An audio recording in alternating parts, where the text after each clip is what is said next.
Amis, une nouvelle fois, malgré les difficultés et contingences liées au contexte sanitaire, vous êtes là. Et vous avez répondu présent, non seulement ici, à Paris, place Vendôme, mais aussi dans plus de 60 villes de France. De Lille à Toulon, de Bayonne à Strasbourg, de Brest à Lyon, en passant par Bourges, Guéret, Bergerac et jusqu'à Fort-de-France, où la manifestation commencera dans quelques minutes. Alors merci pour votre mobilisation. Battre le pavé pour défendre nos convictions, réveiller les consciences et construire une société durable n'est pourtant pas facile, me direz-vous. Oui, c'est vrai. C'est pourquoi aujourd'hui, je voudrais vous rappeler que notre mobilisation, constante depuis quelques années maintenant, produit des résultats concrets. Grâce à vous, grâce à tous ceux qui se lèvent pour la famille, la filiation, l'écologie de l'homme et les droits de l'enfant, nous avons réussi à bloquer de nombreux projets. À commencer par la PMA sans père, qui figurait déjà à l'origine dans le projet de loi Taubira et qui en a été retirée face à l'ampleur de la mobilisation du mouvement social de la Manif pour tous. Puis en 2014, lorsque dès le lendemain de notre manifestation, le gouvernement a annoncé le retrait du projet de loi famille de Dominique Bertinotti, qui prévoyait de nouveau la PMA sans père et la facilitation de la reconnaissance automatique des GPA commandés, payés et réalisés à l'étranger, au mépris de la dignité des femmes et des enfants. La GPA encore, contre laquelle nous nous sommes mobilisés lors de nos manifestations en 2016, ce qui a eu pour effet d'entendre les politiques, les uns après les autres, dénoncer cette pratique et en parler comme d'une ligne rouge infranchissable. Il ne nous reste maintenant à les mettre en cohérence et à les pousser à passer de la parole aux actes. Ça, c'est pour vous, monsieur le garde des Sceaux.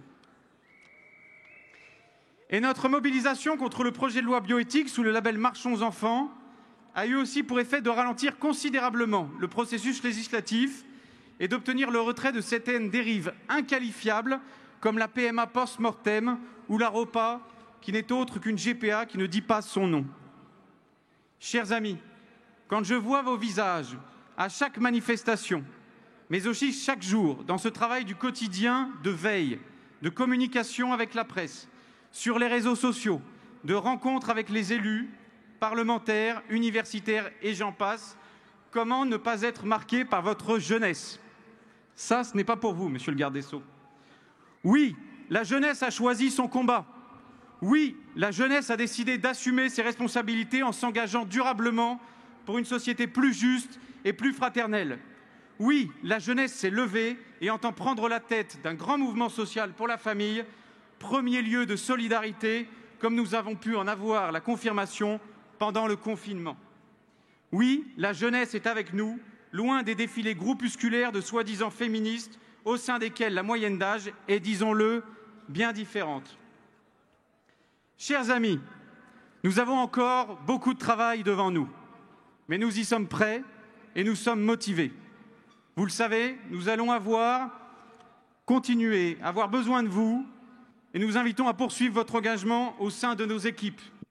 Nos équipes que je tiens à remercier fortement pour avoir rendu possible l'organisation de près de 60 manifestations simultanées dans des conditions sanitaires particulièrement exigeantes. Si elles pouvaient être applaudies, je pense qu'elles le méritent.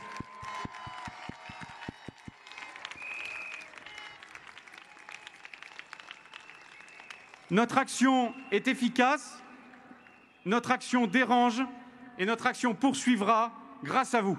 Alors, à mon tour de vous adresser un grand merci, de vous dire à bientôt, parce que tous ensemble, on ne lâchera rien, jamais, jamais, jamais.